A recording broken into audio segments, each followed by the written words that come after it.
Pero ese es el tiempo cronológico We have been objetivo. discussing objective chronological time, chronos, which as a matter of fact has nothing to do with time in economics, Con el the tiempo time perceived by human beings who act, kairos. Porque el tiempo relevante. The concept of time, crucial to men and women who act, to each and every one of us, the time that is anthropologically crucial, is not chronological time, but subjective time.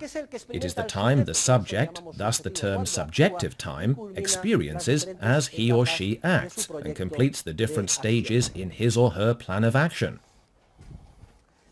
Y el tiempo subjetivo Subjective time is radically different from objective time. El tiempo subjetivo Subjective time is the experience a human being has when he discovers an end that is worthwhile to him, seeks out means to achieve it, gets down to work, para lograrlo. and embarks on an action to complete the stages he deems necessary to achieve that end. Conforme va haciendo esas etapas, va sintiendo As he works through the stages, he feels the passage of time. When human beings act, they do not think of time in terms of specific hours, days, and years. No. Instead, they think, I started school, I passed the school year, I got through adolescence with more or less trouble, I enrolled at the university as a young adult, I looked for a girlfriend, I got married, I had children, the first, the second, the third, you see, completing stages. I started my company, the first one failed. The second one also went under, but the third one was successful. I consolidated my earnings, saved and retired. These are life stages that take the shape of actions which we carry out as we progress through life. With respect to subjective time, it is very important to understand that, contrary to what happens in physics and the natural sciences, the future is not there yet. It is not given, nor is it to come. Instead, the actor must build the future, piece by piece. The future is not to come. The future is to be made. ¿Y cómo hacemos el futuro? And how do we make the future? By imagining it in the form of expectations, another essential economic concept.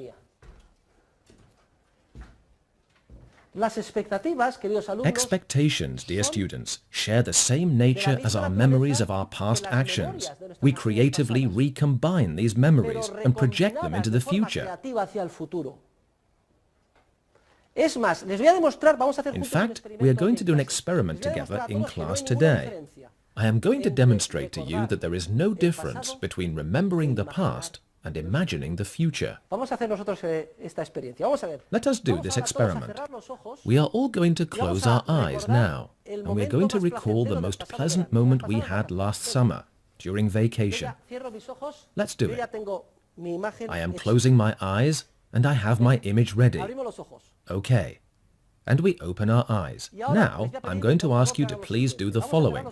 We are going to close our eyes again, and we're going to imagine what we would most like to do this coming summer vacation. This August. Let us imagine it.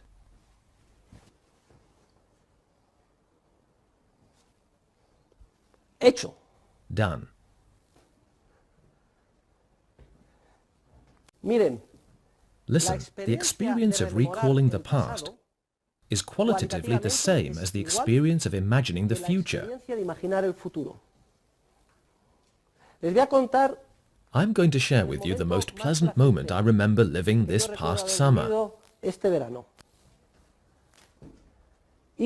I was traveling in a boat from Soler along the north coast of Mallorca to Cape Formentor, and I was steering the boat.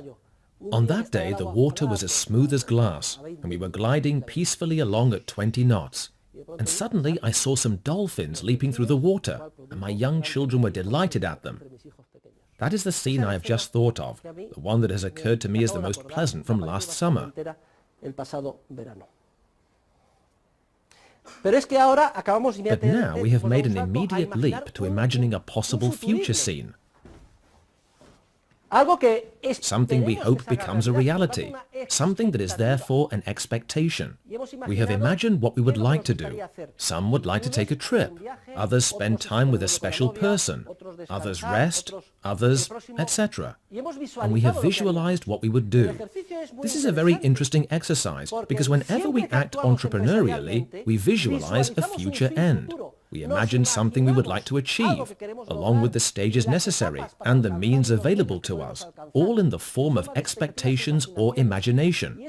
How do we do this? By weaving together the bits and strands of memories we have accumulated in the past. In other words, the creative, entrepreneurial capacity of human beings rests on using as building blocks the pieces of memories that are stored from the past, recombining them creatively, and projecting them into the future as expectations. Note the importance of this. I'm going to repeat it. We creatively recombine the elements of our memories of the past. We recombine them creatively, and they become expectations or imagination of future actions.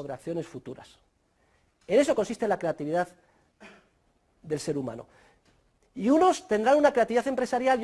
entrepreneurial creativity of different people is different, both qualitatively and quantitatively. In the same memory strands, people see different things. We are able to entrepreneurially discover that we can do different things. And that is about as far as I can dissect the essence of our innate creative capacity. In short, the future is not determined. It is not there yet, just waiting to arrive, like in the world of the natural sciences. Instead, it is there waiting for someone to discover it or create it, seek out means, get down to work, and make it into a reality. This is crucial because we are knocking the bottom out of all of modern finance theory. The possibility of assigning ratings to different investment projects, the ability to scientifically manage risk, it is all foolish nonsense. All those who act in the sphere of economic science as if it were the objective world of the natural sciences are committing a very grave error.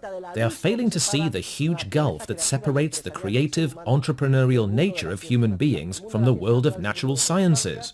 The natural sciences are full of constants, proofs, and data, while the entrepreneurial world of human action is a world in which the events of tomorrow can never be known today, because they depend on entrepreneurial knowledge that has not yet been created. The future is not to come, but rather to be made. We cannot say, okay, a team of ministry economists are going to predict what will happen. Every time I hear or read something like, the International Monetary Fund has declared that next year Europe will grow 1.5% except Spain, which will grow 0.4%, and all the countries will recover except 2 or 3, this one will take 3 years, this one 2, and this one 1. All of that is a lie. It is impossible to predict such events. These economists are mistakenly treating economics as if it were a natural science. They are saying, whatever human beings do, the cursor will be there next year. No, the arrival of the cursor in economics depends on our getting to work and making it happen. You cannot assume that human beings will act in a certain way, and particularly that they will discover the knowledge necessary to achieve the ends you desire. That is why we cannot make concrete predictions in economics. Predictions involving specific circumstances of time and place.